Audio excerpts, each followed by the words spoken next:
Assalamualaikum warahmatullahi wabarakatuh. Waalaikumsalam warahmatullahi warahmatullahi wabarakatuh.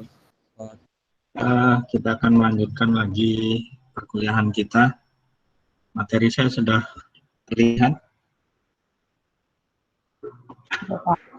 Lihat, Pak. Oke. Baik, sebelum kita mulai, saya mengucapkan turut berduka cita ya buat Bafo atas berpulangnya ibundanya. Almarhumah diberi kelapangan, diterima semua amal ibadahnya, dan Bafo tetap sabar dan tabah untuk bisa melanjutkan kuliahannya. Pada minggu kali ini kita akan membahas tentang materi gelombang. Minggu sebelumnya kita sudah memperkenalkan bagaimana dinamika dari massa air yang ada di laut, dan salah satunya adalah tentang gelombang.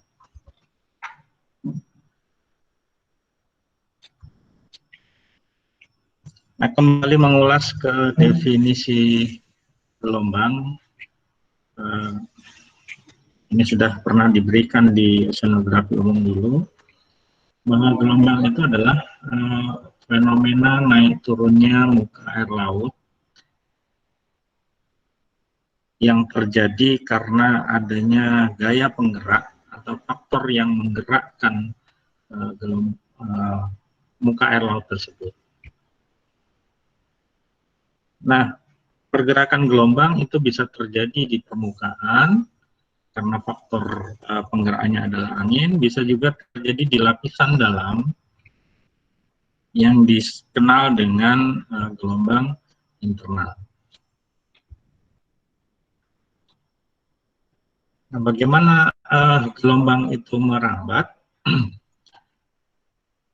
Bahwa gelombang itu dinyatakan sebagai sebuah hasil penjumlahan dari banyak sekali gelombang yang merambat, di mana perambatan gelombang yang banyak itu memiliki amplitudo, memiliki periode, dan memiliki arah serta kecepatan yang berbeda.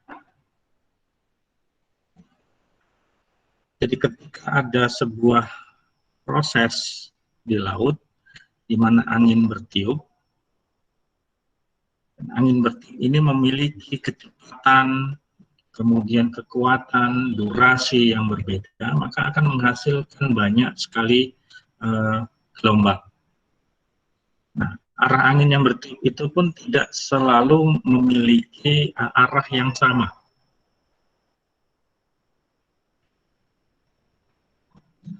Besarnya arah itu akan tergantung dari mana arah angin itu bertiup, kemudian ada tidaknya penghalang dari tiupan angin tersebut. Nah, kalau kita melihat secara nyatanya bahwa gelombang itu sebenarnya tidak akan sesederhana apa yang kita tampilkan sebagai sebuah bentuk gelombang sinusoidal. Tapi untuk mempelajari karakteristik gelombang ini, maka pendekatan yang digunakan adalah pendekatan bahwa gelombang itu menjalar dalam bentuk sinusoidal. Dari bermacam-macam bentuk gelombang tersebut, maka dihasilkan satu jenis gelombang yang disebut sebagai gelombang sederhana. Di mana gelombang sederhana ini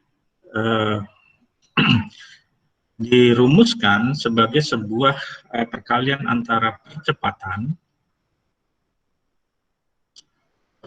itu akan dipengaruhi oleh amplitudo, kemudian frekuensi dan sebagainya, dengan arah yaitu sin theta. Nah, kecepatan maupun arah ini adalah hasil penjumlahan dari banyak gelombang. Penjumlahan itu bisa dilakukan secara sederhana, bisa juga secara yang lebih rumit. Nah, tetapi pada kenyataannya kita tidak mungkin menjumlahkan gelombang itu secara sederhana. Karena yang terjadi di alam itu tidak sesederhana yang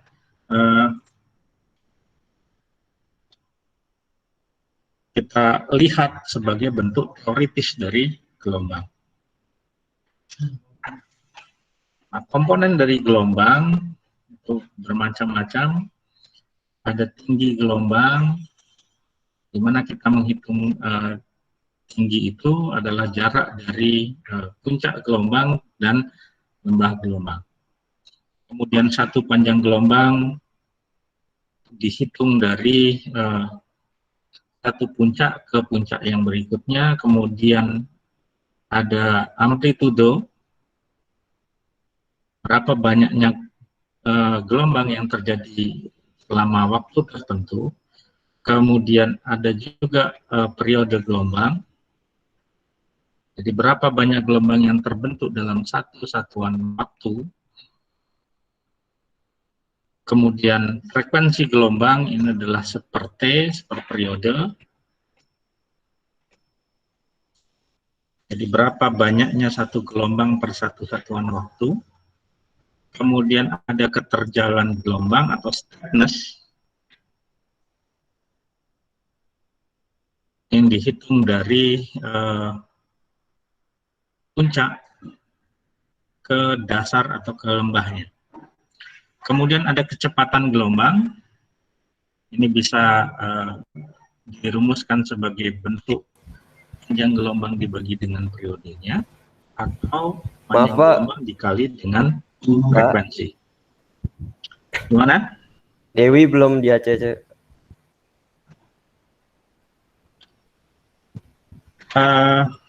Tidak ada notifikasinya di saya. Baru muncul. Oke, kita lanjutkan. Bahwa perbandingan antara tinggi gelombang dan panjang gelombang, atau yang kita sebut sebagai keterjalan ataupun steepness, itu biasanya memiliki kisaran 1:7. Ini untuk gelombang itu stabil pergerakannya. Nah, ketika perbandingannya itu menjadi lebih kecil, maka gelombang itu akan tidak stabil penjalarannya dan kemudian akan mengalami perpecahan. Sudut yang terbentuk untuk sebuah gelombang yang mantap ataupun yang bisa menjalar secara stabil, itulah ketika dia membentuk sudut 120 derajat ataupun lebih.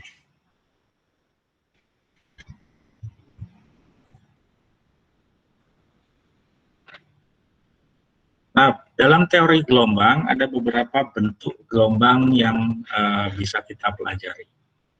Dalam gelombang air laut, bentuk dari gelombang itu secara umum dan disederhanakan pembentukannya ini adalah bahwa gelombang itu berbentuk sinusoidal. Jadi menyerupai kurva sinusitis dalam persamaan trigonometri. Tetapi jika tinggi gelombang itu semakin tinggi ataupun semakin besar tinggi gelombangnya, maka kecenderungannya dia tidak berbentuk sinusoidal lagi. Tapi sudut yang terbentuk di puncak gelombang itu jauh lebih runcing, lebih lancip, sehingga bentuk gelombangnya menjadi trokoid. Jadi bentuknya seperti ini. Kalau sinusoidal di bagian atasnya itu masih melengkung.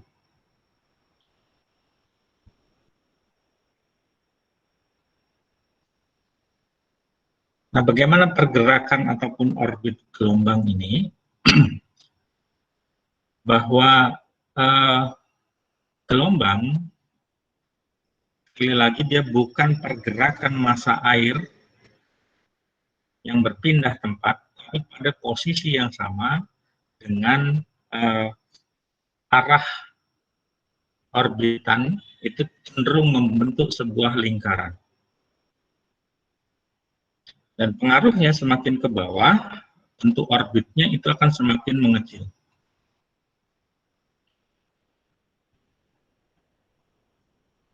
Nah, tetapi ketika dasar perairan itu menjadi lebih dangkal, di mana tinggi gelombangnya jauh lebih rendah dibandingkan dengan kedalamannya, maka arah orbitnya akan berubah. Dia akan membentuk lingkaran elipsoid. Jadi bedanya ketika tinggi gelombangnya itu lebih besar dari setengah perbandingannya terhadap kedalaman panjang gelombangnya, maka lintasan atau orbit partikel yang bergerak di dalam gelombang itu akan membentuk orbit lingkaran penuh. Tapi kalau dia perbandingan antara kedalaman dengan panjang gelombang kurang dari 0,05, maka bentuk orbitnya akan membentuk orbit yang elipsoid atau berbentuk elip di sini. Nah, hasil pengujian di laboratorium ini, jika kedalaman gelombang dinyatakan sebagai Z itu sama dengan 1/9 dari panjang gelombang,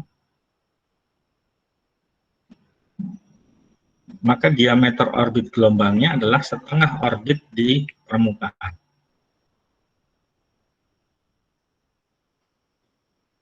Jadi besarnya lingkaran itu tergantung dari kedalamannya. Jadi perbandingan antara kedalaman dan panjang gelombang, besarnya orbit di lapisan di bawahnya itu akan tergantung dari kedalamannya.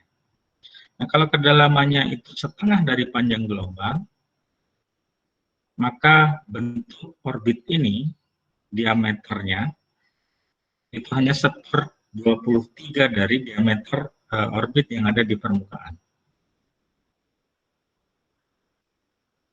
Jadi kita bisa melihat berdasarkan kedalaman ini, di kedalaman misalnya di sini, yang terakhir itu berapa perbandingan antara kedalaman dengan panjang gelombang.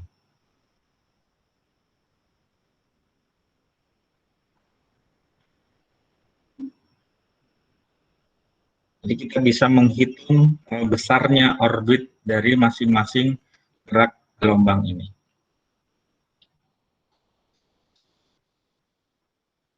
Nah, bagaimana gelombang itu bergerak, berapa kecepatannya? Walaupun gelombang itu bergerak karena pengaruh dari rambatan angin, maka dari faktor angin itu kita bisa menurunkan berapa cepat gelombang itu menjalar.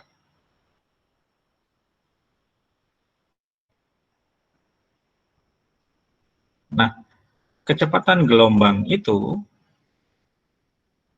merupakan fungsi dari percepatan gravitasi, panjang gelombang, serta kedalaman.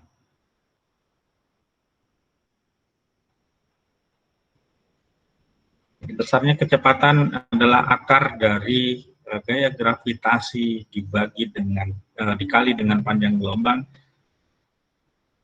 dibagi dengan 2pi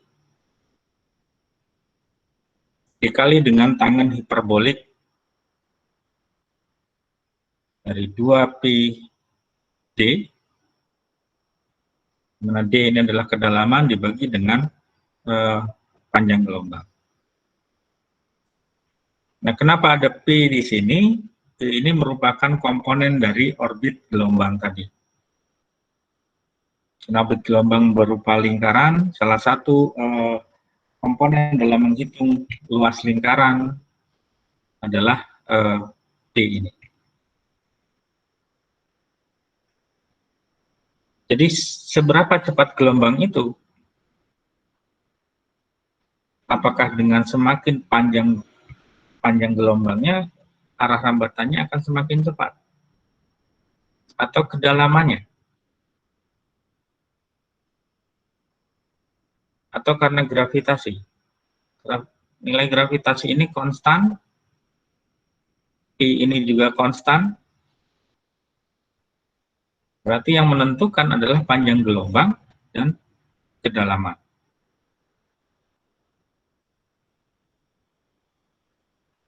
Karena panjang gelombangnya ini mungkin sama, berarti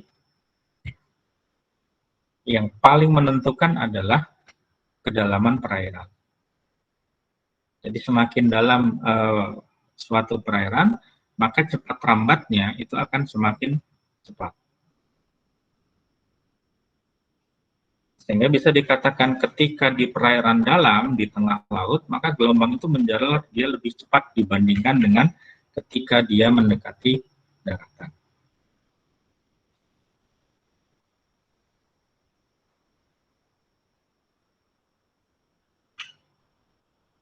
Nah, ketika persamaan gelombang tadi,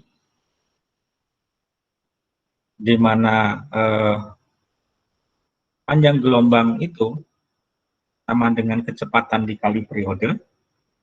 Kalau kita lihat persamaan sebelumnya, di sini bahwa kecepatan itu adalah panjang dibagi dengan periode, maka persamaan ini bisa kita rubah.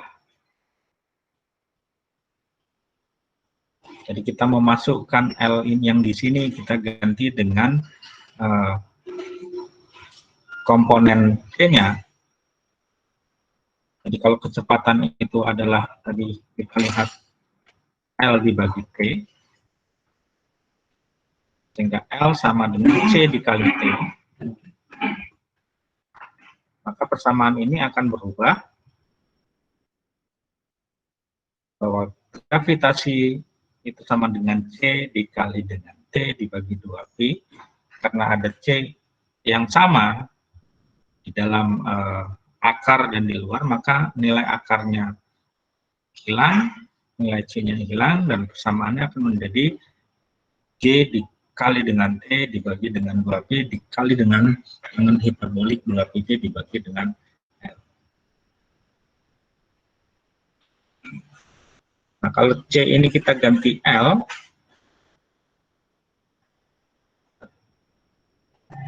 maka nilainya akan menjadi kuadrat dari periodenya. Nah, dari persamaan ini bisa kita ketahui bahwa kedalaman perairan dan periode. Kalau tadi persamaan awalnya adalah panjang gelombang, tapi karena panjang gelombangnya sama antara yang atas dan bawah, maka yang banyak berperan adalah kedalaman. Tapi setelah kita substitusi persamaan ini,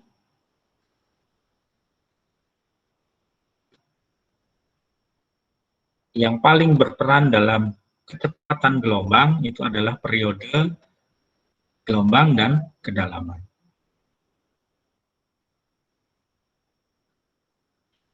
Nah, dengan mengetahui kecepatan dan periode serta kedalaman, kita bisa menghitung panjang gelombangnya.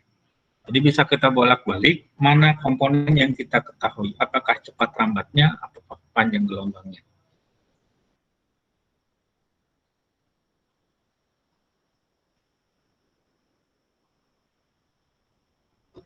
Nah, kecepatan dan tinggi gelombang itu akan bervariasi berdasarkan waktu penjalaran gelombangnya. Jadi ketika dari tengah laut sampai dengan ke pantai, gelombang itu akan mengalami perubahan kecepatan, perubahan tinggi gelombang, tetapi periodenya, T-nya itu akan selalu sama. Berdasarkan hal tersebut, maka gelombang itu bisa kita klasifikasikan menjadi 4 jenis. Yang pertama adalah gelombang itu kita bagi berdasarkan kedalaman relatif perairannya. Kemudian yang kedua, gelombang berdasarkan gaya pembangkitnya. Dan yang ketiga, gelombang berdasarkan gaya pengembalinya. Dan yang terakhir adalah klasifikasi berdasarkan periode gelombangnya. Berdasarkan kedalaman relatif, yang dimaksud dengan kedalaman relatif ini adalah perbandingan antara kedalaman dengan panjang gelombangnya, atau D dibagi dengan L. Nah, berdasarkan kedalaman relatif, kita bisa membagi gelombang itu menjadi yang pertama adalah gelombang laut dalam.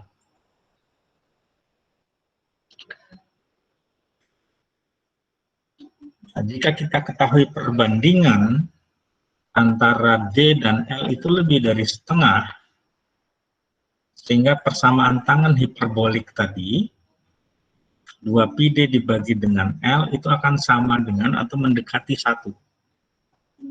Atau ekuivalen dengan 1.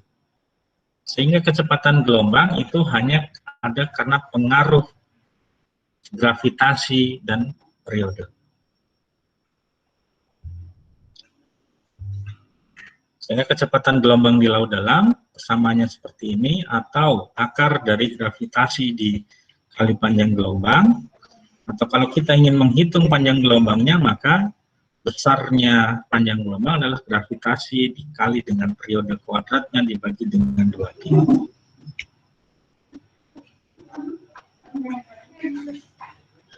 Nah, kalau kita masukkan nilai T-nya atau percepatan gravitasinya adalah 9,8 meter per second, maka kita bisa menghitungnya bahwa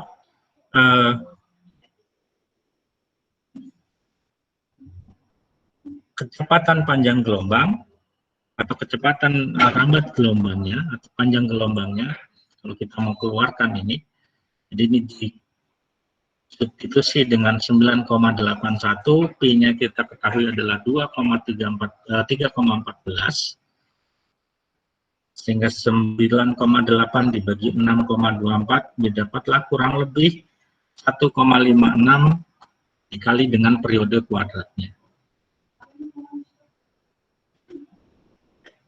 Jadi kalau periodenya kita ketahui di perairan laut dalam, kita akan mudah untuk menghitung panjang gelombangnya.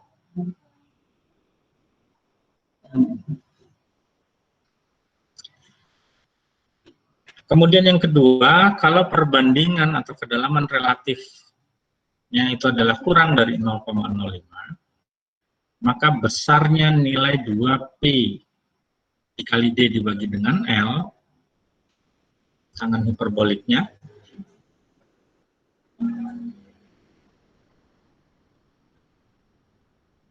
itu nilainya akan tetap.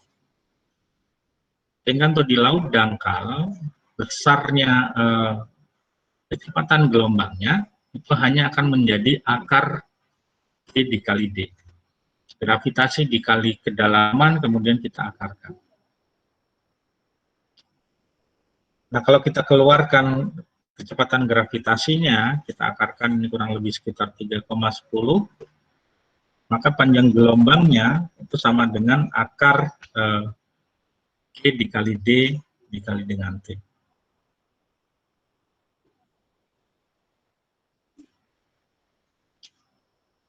Karena kecepatan dan panjang gelombang ini relatif konstan, maka kecepatan gelombang di laut dangkal itu hanya tergantung dari kedalaman. Semakin dangkal perairan, maka kecepatannya akan berkurang. Jadi ketika mendekati pantai, mendekati daratan, maka kecepatan gelombang itu akan berkurang. Kemudian yang ketiga adalah gelombang itu ketika bertransisi dari laut dangkal atau dari laut dalam menuju ke laut dangkal. Sehingga besaran dari kedalaman relatifnya itu dia lebih besar dari 0,05 dan kurang dari 0,5.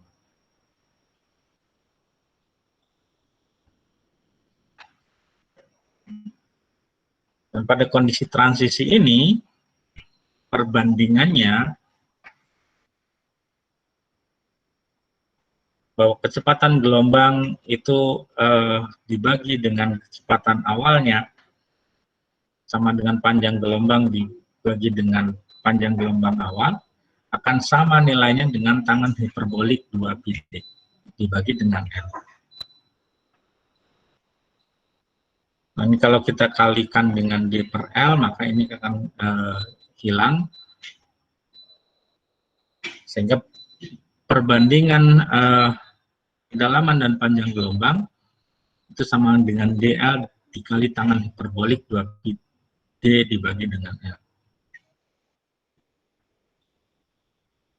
Dengan persamaan ini kita bisa menghitung panjang gelombang di setiap kedalaman yang ada. Dengan catatan panjang gelombangnya atau L-nya kita ketahui.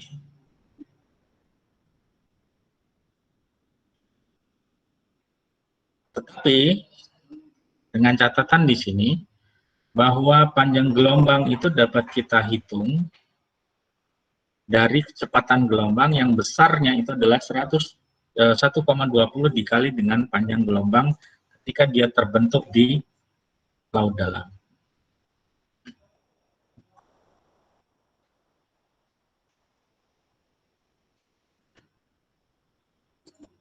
Ini adalah kecepatan gelombang di laut transisi. Kemudian yang kedua adalah gelombang yang kita klasifikasikan berdasarkan gaya pembangkitnya. Gaya pembangkitnya bisa bermacam-macam, ada angin, ada gaya gravitasi, kemudian ada gelombang yang tidak dipengaruhi oleh gaya pembangkit tersebut di atas,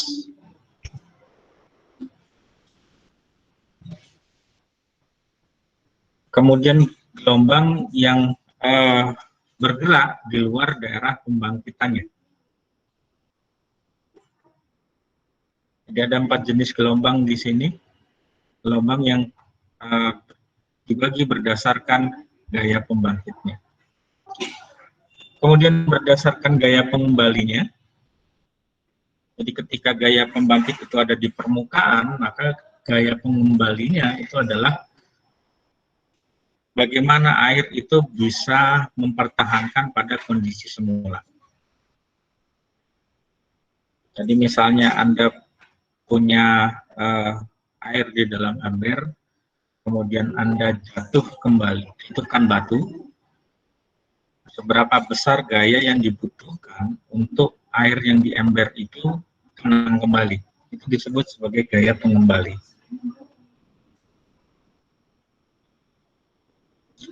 Berdasarkan gaya pengembalinya, apa saja yang bekerja di sini? Ada tegangan permukaan. Ini berlaku untuk gelombang yang kecil.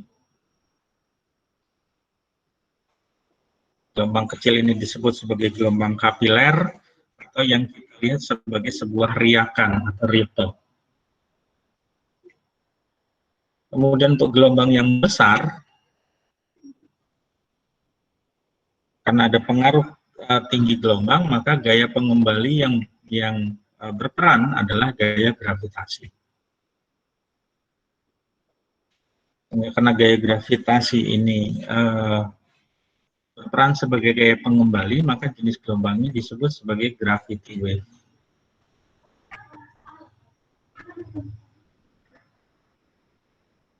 Kalau dia periodenya kurang dari 1 detik disebut sebagai gravity wave ultra. Kalau antara 1 sampai 30 detik sebagai gravity biasa, kalau 30 sampai 5 menit disebut sebagai gravitasi infra. Kalau lebih dari 5 menit disebut sebagai periode gelombang panjang.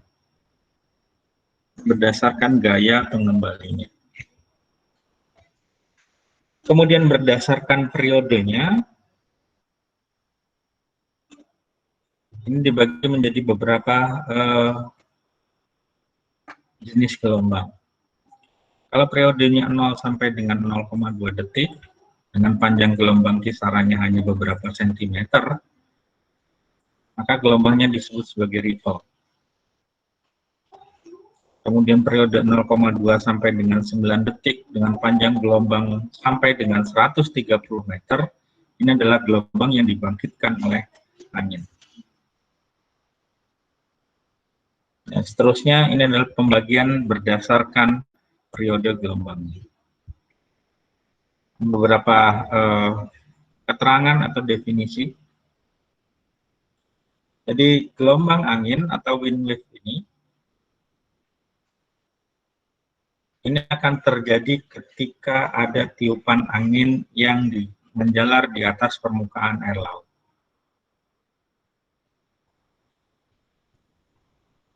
Kondisi ini bisa kita amati. Kalau ada angin kencang, maka tidak lama kemudian akan datang gelombang dengan tinggi yang cukup besar. Teori ini pertama kali dikemukakan oleh Helmholtz, kemudian Jeffrey tahun 24 dan disempurnakan oleh Sverdrup dan Mann ini tahun 47, kemudian diubah lagi oleh Philip tahun 57.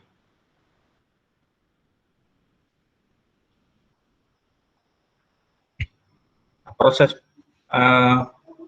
pembentukan gelombang oleh angin ini mirip berdasarkan periodenya. Jadi dimulai dari gelombang kecil, mulai dari riak, ripple, sampai kemudian terbentuklah beberapa gelombang. Kemudian gelombang itu bisa bersatu, bisa membesar, bisa juga mengecil. Hingga sampai nanti terbentuk gelombang yang memiliki periode yang lebih panjang. Periode yang panjang itu juga akan mempengaruhi tingginya, disebabkan oleh berapa lama angin yang bertiup, berapa kecepatan anginnya, dan yang paling menentukan adalah phase-nya. Phase ini adalah kecepatan angin di atas permukaan, di mana angin itu bertiup dengan arah dan kecepatan yang konstan serta tidak ada penghalang.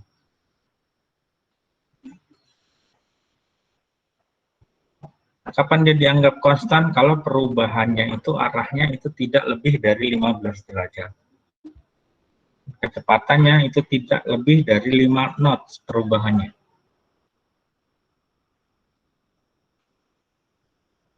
Nah, hubungan antara kecepatan angin yang bertiup dengan tinggi gelombang ataupun kecepatan gelombang yang terbentuk, ini pernah diamati oleh Sir Francis Beaufort. Dia kemudian membuat skala yang dikenal dengan skala Beaufort. Jadi bisa kita hubungkan antara kecepatan angin dengan kondisi gelombang yang terbentuk. Jadi kalau skala Beaufort-nya adalah 0, ini kondisi anginnya itu sangat tenang, hampir tidak terasa, dengan kecepatannya adalah 0,0 sampai dengan 0,2 meter per detik. Dampaknya di laut, air laut itu akan tenang. Kalau air laut tenang berarti tidak ada gelombang yang terbentuk. Jadi gelombangnya 0. Yang paling tinggi adalah pada skala Beaufort 12. Sini. Angin yang bertiup itu adalah jenis angin topan dengan kecepatan itu lebih dari 32 meter per detik. Kondisi di atas laut itu seperti ini, udaranya itu penuh dengan buih dan percikan, laut itu terlihat putih, pandangan terhalang, maka yang terbentuk adalah gelombang dengan tinggi lebih dari 15 meter. Jadi hasil pengamatan Beaufort ini bisa menghubungkan berapa kecepatan angin, bagaimana tinggi gelombang yang terbentuk. Minggu lalu kita juga sudah sedikit membahas tentang deformasi gelombang. Jadi deformasi ini adalah bagaimana gelombang itu berubah bentuknya ketika dia mendekati daratan. Artinya dia mengalami perubahan kecepatan ataupun panjang gelombang karena adanya perubahan kedalaman. Jadi faktor yang penting untuk deformasi gelombang ini adalah kedalamannya. Bentuk perubahan itu bisa refraksi, difraksi, refleksi, dan gelombang pecah. Minggu yang lalu sudah kita bahas apa itu yang dimaksud dengan refraksi, kemudian ini gambarannya, di refraksi ini lebih ke pembelokan arah gelombang, kemudian difraksi, ini ketika gelombang dia menemukan sebuah penghalang ataupun berupa bangunan ataupun pulau di situ. Kemudian refleksi ketika gelombang itu berbalik arah.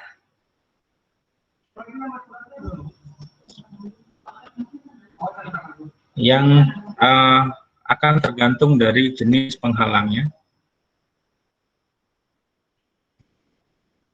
Dan yang terakhir adalah gelombang pecah.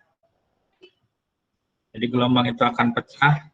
Kapan gelombang itu pecah, maka yang di sini bekerja adalah kedalaman perairan.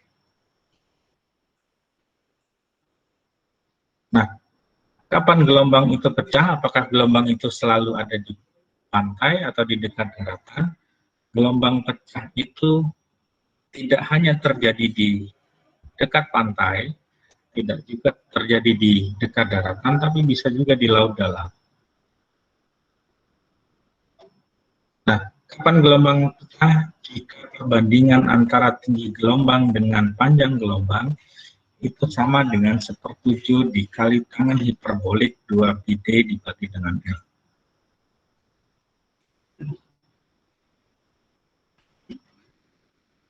Jadi bisa disimpulkan kalau tinggi gelombang dan panjang gelombang itu besarnya adalah 1/7 dari kedalaman relatifnya.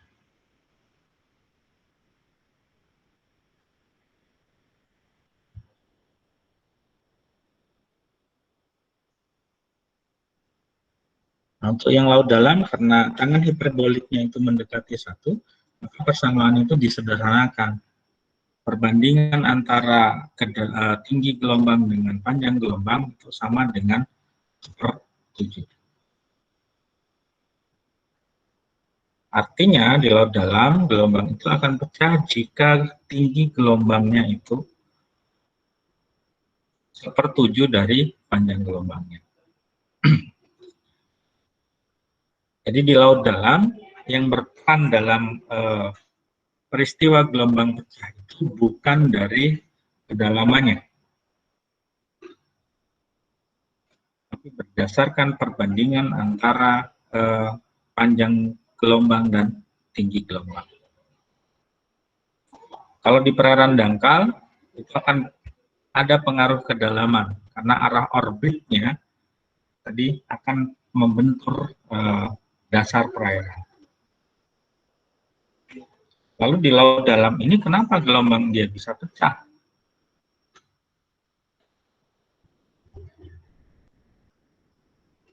Padahal tidak membentur kedalaman atau dasar perairan.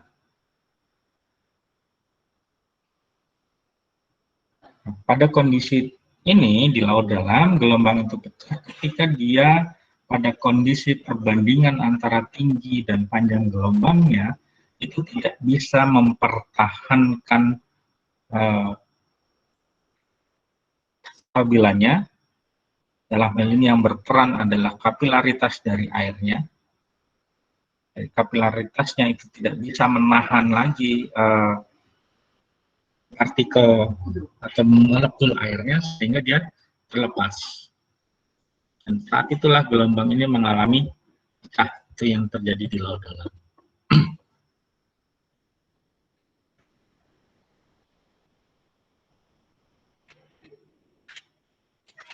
Nah, kemudian untuk perairan dangkal,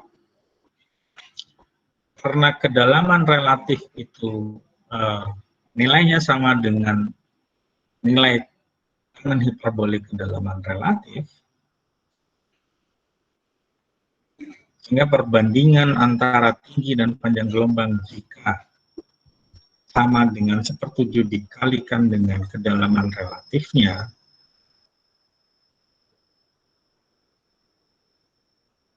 atau besarnya kedalaman relatif ini dikali dengan 1/7-nya adalah 0,9, maka gelombang ini akan mengalami pecah. Dan di perairan dangkal yang berperan bukan panjang gelombangnya, tetapi adalah kedalaman perairan. Jadi di perairan dangkal, perbandingan antara tinggi dan kedalaman perairan itu yang menentukan kapan gelombang ini akan pecah. Lalu bagaimana bentuk gelombang itu pecah? Dulu pernah kita sadarkan bahwa tipe pecahan itu ada 4. Tapi yang paling umum di sini ada 3 jenis pecahan, yaitu spilling, plunging, dan surging. Jadi seperti apa tipe pecahannya, kurang lebih gambarannya seperti ini. Anda bisa buka lagi materi kuliah oceanografi umum yang dulu.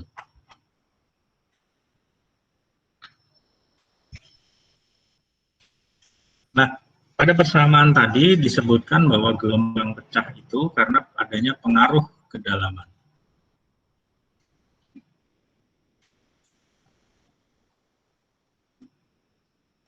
Tetapi gelombang itu pecah juga bisa terjadi ketika steepness-nya itu semakin curam.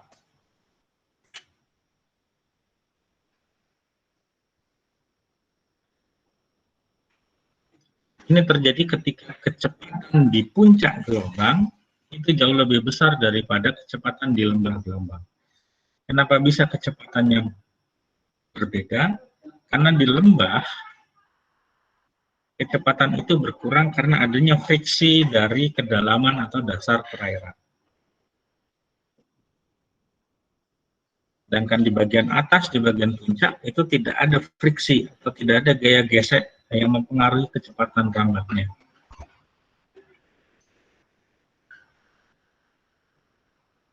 Ini tadi persamaannya.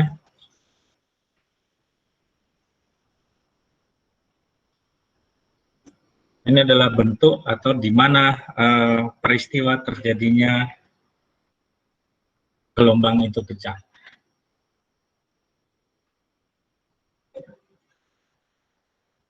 Di sini ada yang disebut sebagai wave base. Ini adalah ketika arah partikel atau pengaruh gerakan partikel itu tidak sampai ke dasar perairan. Kalau arah pergerakan partikel itu sampai ke dasar perairan, berarti dia sudah keluar dari wave base-nya. Jadi batasan terakhir ketika arah pergerakan partikel itu menyentuh dasar perairan. Kalau dasar perairan sudah di atas daripada wave base-nya, ini bisa disebutkan sebagai gelombang itu sudah menyentuh dasar. Ini bisa kita lihat arah rotasinya itu berubah. Dan disinilah gelombang itu akan mulai pecah. Pecahannya itu terjadi di zona surf ini.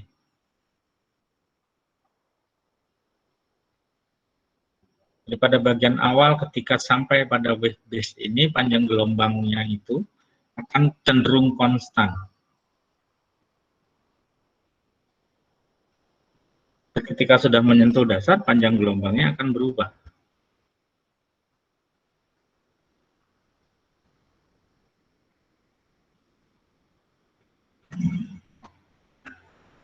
Nah, kalau kita hitung panjang gelombangnya di sini, jarak antara puncak dengan lembah,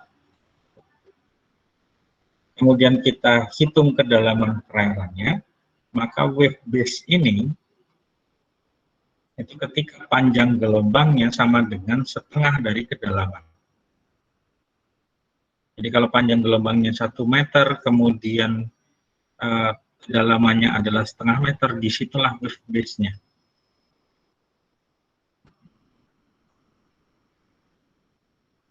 Ini kalau kita amati, ini di dasar perairan.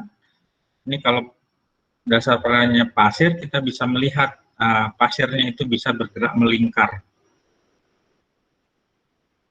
Kalau pasirnya sudah terlihat seolah bergerak melingkar, berarti dia sudah menyentuh dasarnya.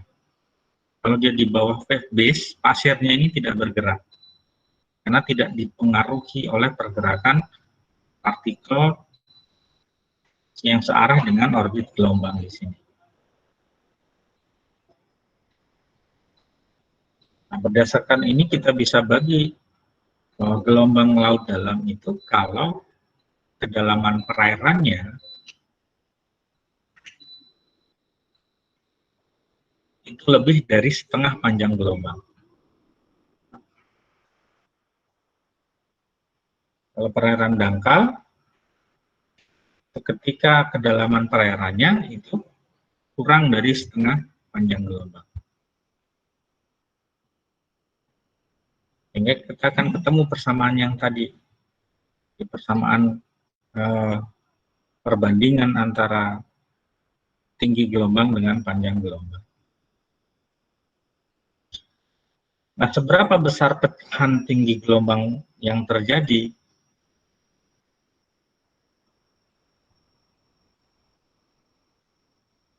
Bahwa gelombang pecah itu ketika mendekati pantai atau mendekati perairan dangkal, maka kecepatannya akan berkurang, tetapi tinggi gelombangnya akan bertambah.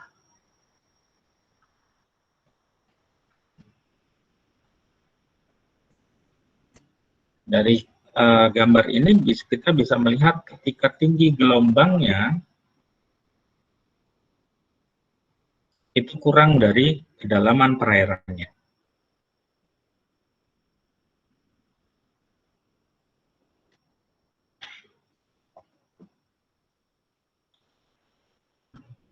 Jadi gelombang pecah itu umumnya dibagi menjadi 3, tadi spilling, plunging, dan surging.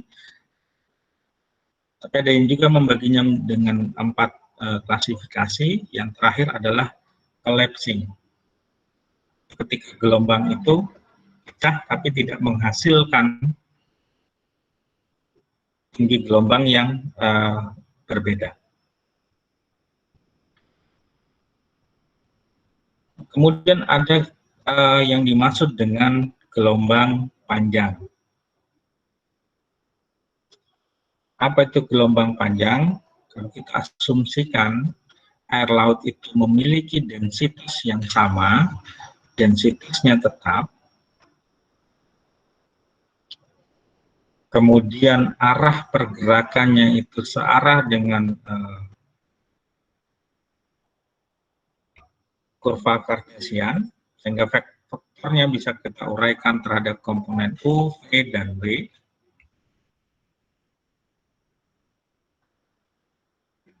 Dan dari U, V, dan W ini kita bisa menghasilkan gradien tekanan, di mana pada arah sumbu Z atau komponen W, perubahannya terhadap waktu itu akan kurang dari percepatan gravitasi, sehingga amplitudo gelombang itu lebih besar daripada tinggi gelombang.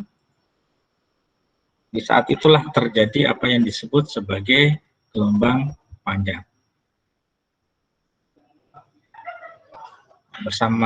Persamaan geraknya kurang lebih seperti ini. Jadi perubahan pada sumbu U atau sumbu X, perubahan percepatan pada sumbu X itu sama dengan minus per rho, di sini adalah densitas, dikali perubahan atau gradien tekanan sepanjang sumbu X-nya.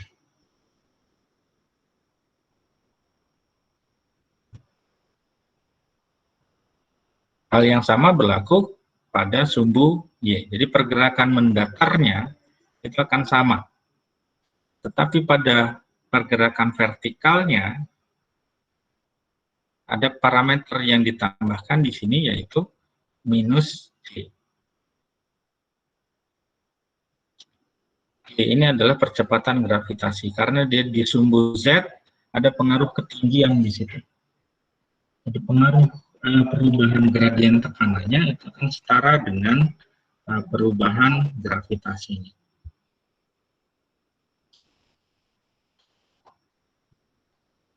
Dan di persamaan yang ketiga tadi, di sini persamaan C, ini bisa kita keluarkan, di mana percepatan gravitasi itu sama dengan 1 dikalikan dengan perubahan pada sumbu Z-nya.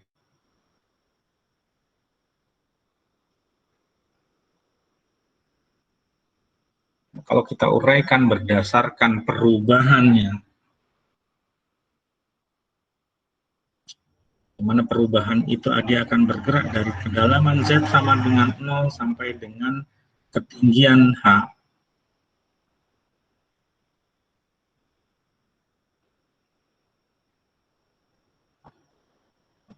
Jadi ini kita integralkan masing-masing,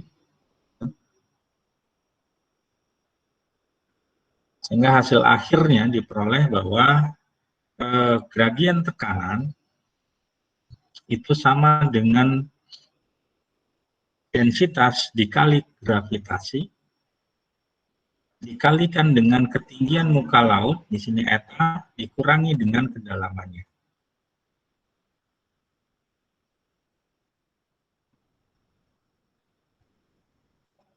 Jadi besarnya tekanan yang dihasilkan itu ada pengaruh dari ketinggian muka laut dan kedalaman. Sehingga hasilnya adalah gradien tekanan yang berbeda. Jadi kondisinya seperti ini kalau kita gambarkan, ini di sumbu Z, kemudian di sini adalah air laut yang naik atau gelombang yang naik.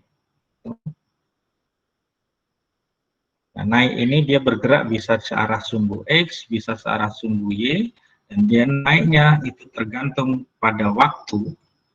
Di posisi di X, Y-nya itu tergantung dari waktu. Kemudian di sini adalah ada kedalaman perairan yang kita simbolkan sebagai Z.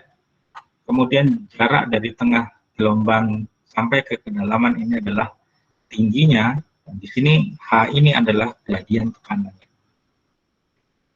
Perubahan ketinggian ini akan menghasilkan gradien tekanan.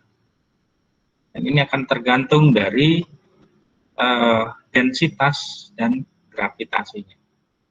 Jadi seberapa jarak dari muka laut ini, dari eta sampai dengan dasar, maka akan menghasilkan gravitasi yang berbeda, dan akan menghasilkan gradien tekanan yang berbeda.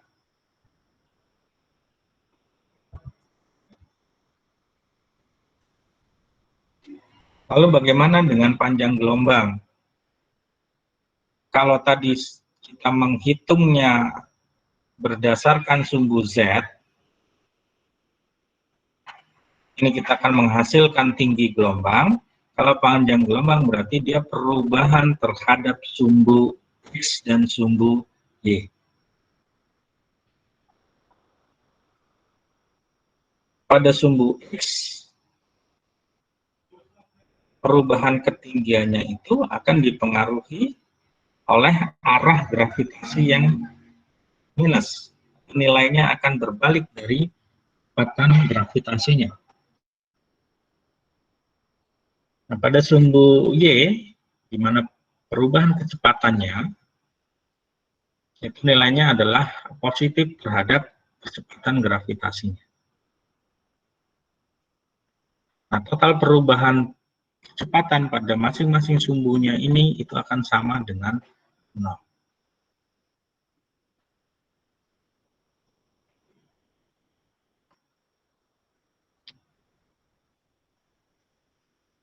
Nah, pada pertemuan minggu sebelumnya sudah saya sampaikan bahwa gelombang itu tidak memindahkan massa air, tapi yang berpindah adalah energinya.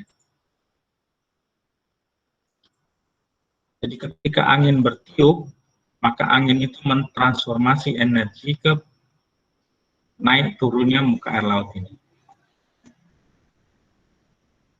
Perubahan naik turunnya itu akan menyebabkan terjadinya perpindahan energi dari satu tempat ke tempat yang lain.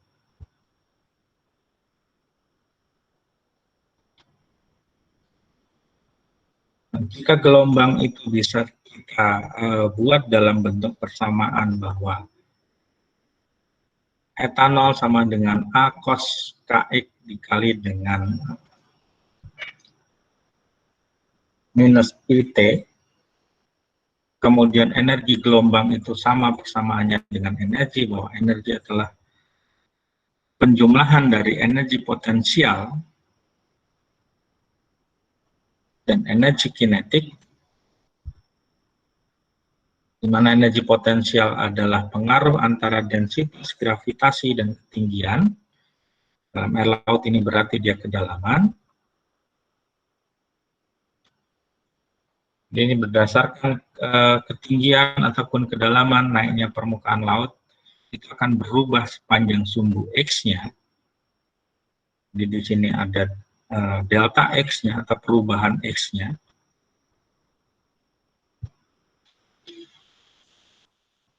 Nah, seberapa besar dia perubahannya terhadap sumbu X, maka perubahan energi potensial itu sama dengan setengah percepatan gravitasi dikalikan densitas dikali dengan tinggi muka laut kuadratnya. Nah, kalau persamaan tadi kita masukkan untuk 1 unit gelombang panjang, maka energi potensialnya itu sama dengan 1/4 gaya gravitasi dikali dengan densitas dikali dengan percepatan rambatnya.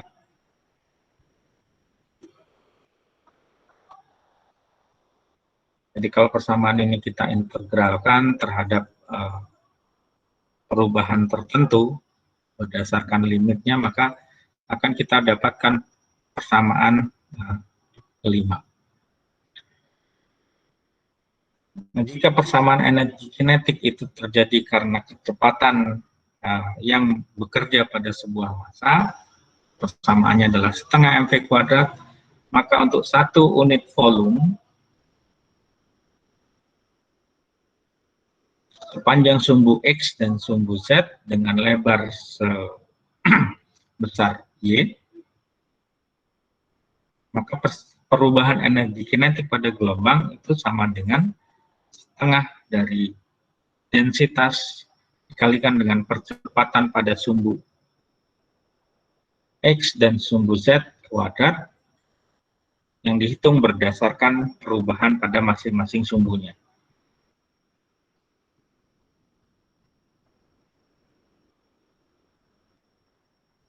Nah, kalau untuk gelombang yang amplitudonya kecil,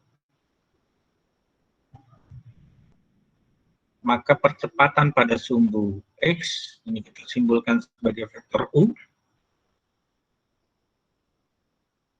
ditambah dengan V, ini adalah vektor yang bekerja pada sumbu Z, itu sama dengan frekuensi kuadrat dikali dengan amplitudo gelombang dikali dengan bilangan gelombangnya. E pangkat KZ adalah E pangkat konstanta terhadap bilangan gelombangnya.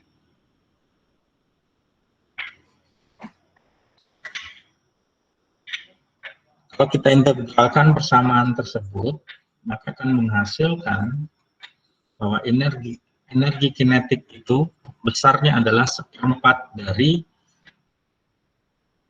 densitas massa airnya dikali periode gelombangnya dan amplitude gelombangnya, kemudian dibagi dengan bilangan gelombang. Amplitude kuadrat sama dengan gaya gravitasi dikali dengan bilangan gelombang. Sehingga kalau ini kita masukkan ke persamaan di sini, akan menghasilkan bahwa energi gelombang sama dengan 1/4 rho dikali G dan amplitude kuadratnya.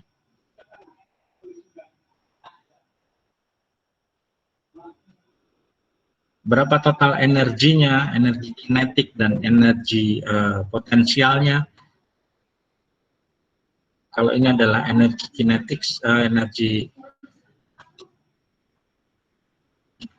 kinetiksnya, dan ini adalah energi potensialnya pada amplitudo setengah tinggi gelombang,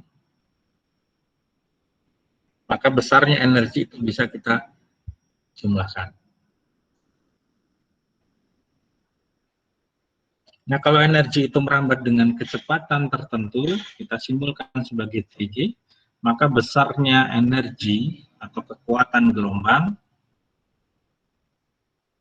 yang bisa kita sebut sebagai wave power di sini, kita simpulkan sebagai P, itu adalah energi dikali dengan kecepatannya. Jadi apa yang dimaksud dengan wave power di sini atau kekuatan gelombang adalah hasil kali antara energi dengan kecepatannya.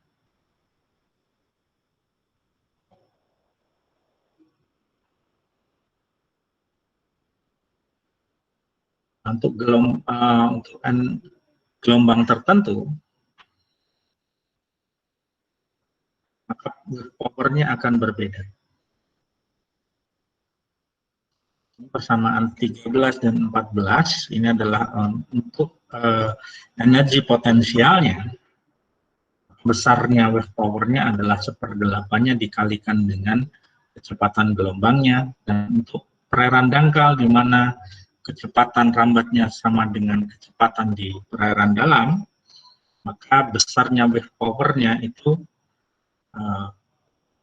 tidak dipengaruhi oleh kecepatan yang bergerak. Kira-kira itu pembahasan kita tentang gelombang yang bekerja karena adanya gaya gerak yang berbeda-beda. Nah, yang paling krusial di sini adalah bagaimana kita memahami gelombang itu dari perairan dalam atau yang disebut sebagai gelombang laut dalam, ketika dia mendekati perairan dangkal, ketika dia bertransisi atau berdeformasi, dan bagaimana perubahan sifatnya ketika dia ada di perairan dangkal atau menjadi gelombang laut dangkal.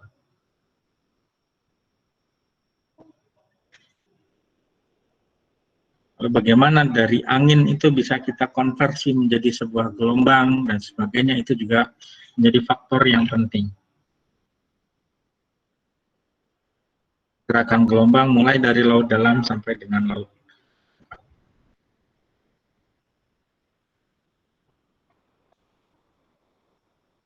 Kira-kira itu untuk materi kita hari ini. Jika ada yang ingin ditanyakan, saya persilahkan. Pak, izin bertanya, Pak. Untuk ini, Pak, kan dikatakan bahwa gelombang stabil itu jika puncak gelombang mencapai 120 derajat atau lebih ya, Pak? Ya. Nah, itu biasanya bentuk gelombangnya gelombang trokoid bukan sih, Pak, yang bentuknya runcing itu, Pak?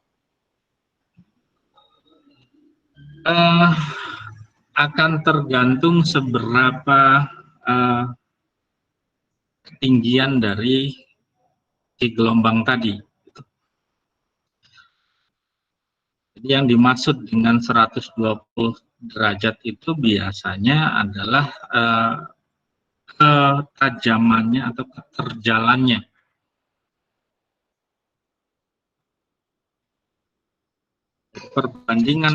Perbandingan antara tinggi gelombang dengan panjang gelombang. Jika dia membentuk sudut 120, maka gelombangnya itu akan cenderung stabil. Kalau yang gelombang trokoid tadi, kira-kira berapa sudut yang terbentuknya? Kalau gelombang trokoid tadi kan puncaknya dia lebih runcing. Karena puncaknya lebih runcing, sudutnya kira-kira lebih besar atau lebih kecil? Lebih kecil, Pak.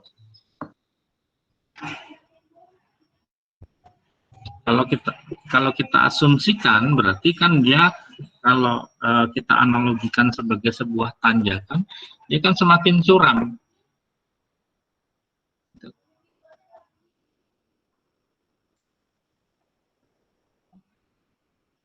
Artinya kalau dia semakin curam, keterjalannya itu sudut yang terbentuknya akan juga semakin kecil.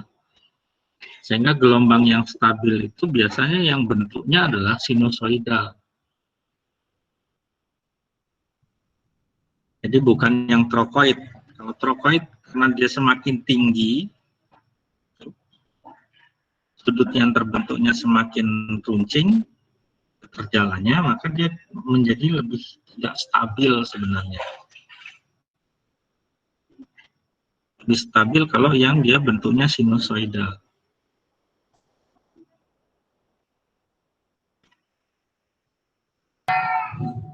Itu, Kofi. Baik Pak, paham Pak. Oke, ada yang lain lagi?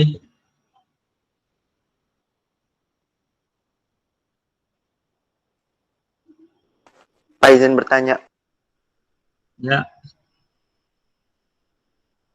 itu Pak untuk rumus yang terakhir itu yang turunannya sampai 16 itu untuk menghitung apa ya tadi? Untuk menghitung gelombang doang apa emang energinya doang apa emang energi kinetik energi kinetik sama potensial ya Pak? Itu cuma untuk apa ya? Yang dipakai itu nanti yang mana Pak? Itu turunannya sampai 16 saya kurang paham Pak.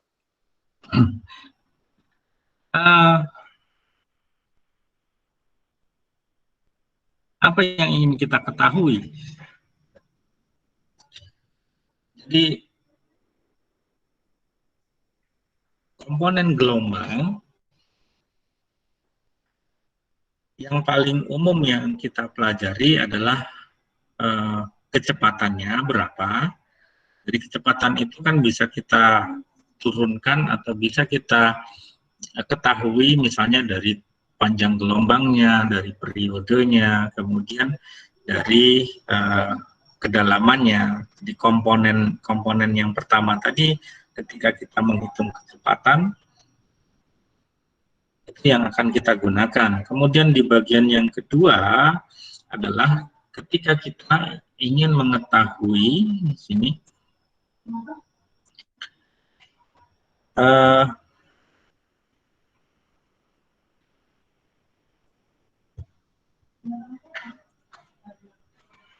ini masih bisa dilihat ya di. Nah, yang kedua adalah dengan kecepatan tertentu tadi yang sudah kita hitung di awal, kalau dia kecepatannya itu kita uraikan terhadap masing-masing sumbunya, sumbu X, Y, dan Z-nya, kita bisa mencari berapa tinggi gelombang yang terbentuknya. Nah, dari tinggi gelombang yang terbentuk, ada komponen di sini kedalaman dan ada komponen kecepatan. Komponen kedalaman itu karena ada pengaruh gravitasi, berarti dia memungkinkan menyimpan energi. Energi itu adalah energi potensial. Kalau di pelajaran fisika, apa yang dimaksud dengan energi potensial adalah energi yang tersimpan pada suatu benda dengan massa tertentu pada ketinggian tertentu. Kalau pada gelombang, karena dia ada kedalaman, maka disitulah tingginya. Potensial gravitasinya ada di situ. Maka di situ ada potensial energinya. Nah, karena dia merambat sepanjang sumbu X, jadi ketika sebuah massa bergerak dengan kecepatan tertentu, maka di situ juga memungkinkan adanya energi yang lain. Energinya adalah energi kinetik. Energi yang muncul karena adanya pergerakan dengan kecepatan tertentu.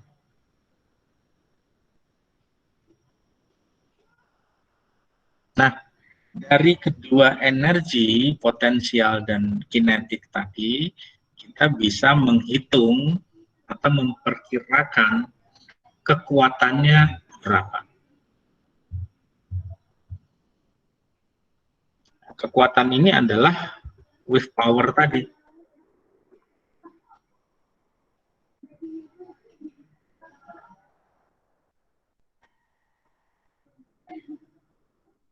yang mungkin merupakan gabungan dari energi potensial dan energi kinetik.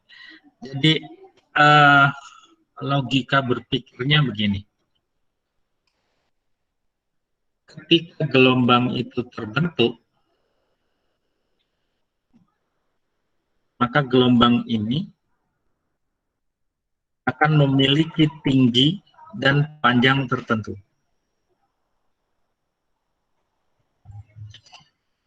Tinggi dan panjang itu kemudian dia akan menyebabkan adanya pergerakan.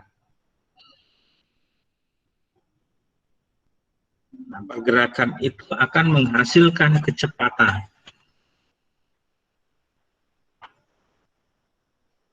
Kecepatan itu akan berubah dari laut dalam hingga ke laut dangkal. Nah, kalau kecepatan itu secara terus-menerus, maka akan menghasilkan tinggi gelombang tertentu.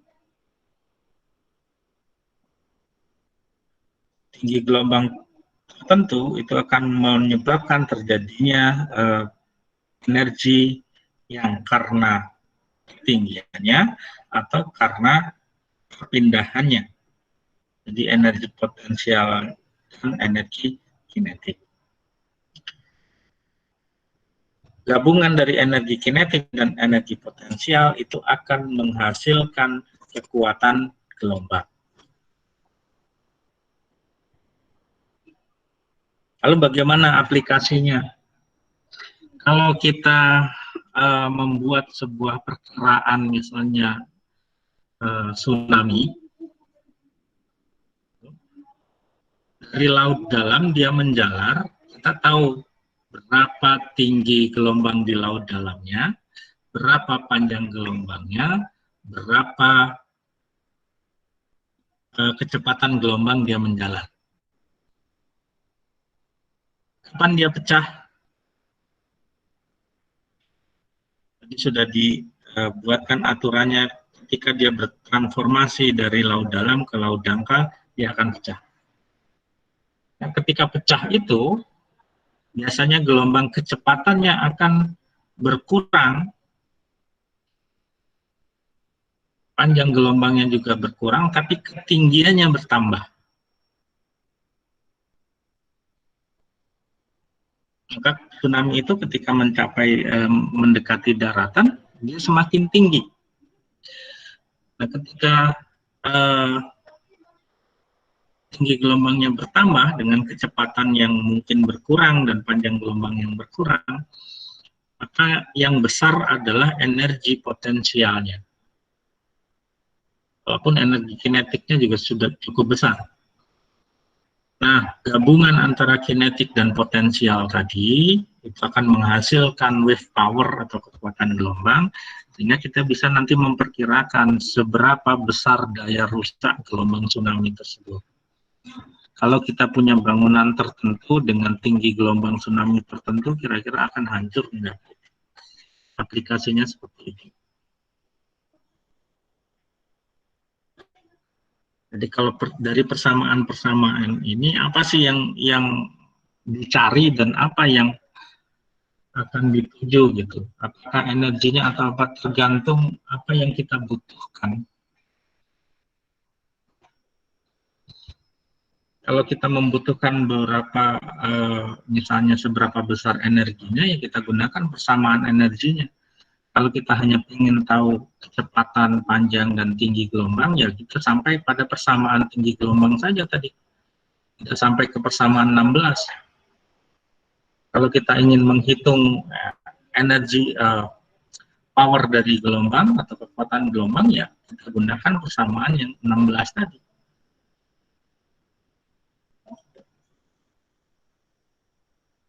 Jadi mana yang akan digunakan tergantung apa yang akan kita cari atau yang ingin kita ketahui. Dari persamaan-persamaan 1 sampai dengan persamaan 16 ini. Itu, Fajar. Iya, Pak. Makasih, Pak. Oke, jadi sekali lagi tergantung tujuan kita mau mencari atau melihat apanya. Kalau kita ingin hanya sekedar tahu tentang transformasi gelombang, ya mungkin kita hanya berbicara di level kecepatan dan tinggi gelombangnya tadi. Kalau ingin melihat yang lebih, sampai tingkat energi dan powernya, ya sampai ke persamaan 16 tadi.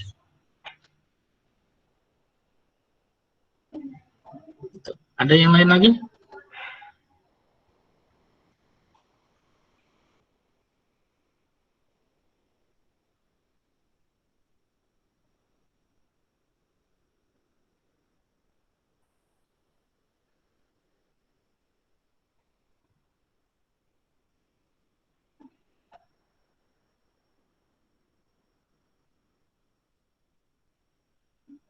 Oke, kalau tidak ada lagi, berarti kita cukupkan sampai di sini.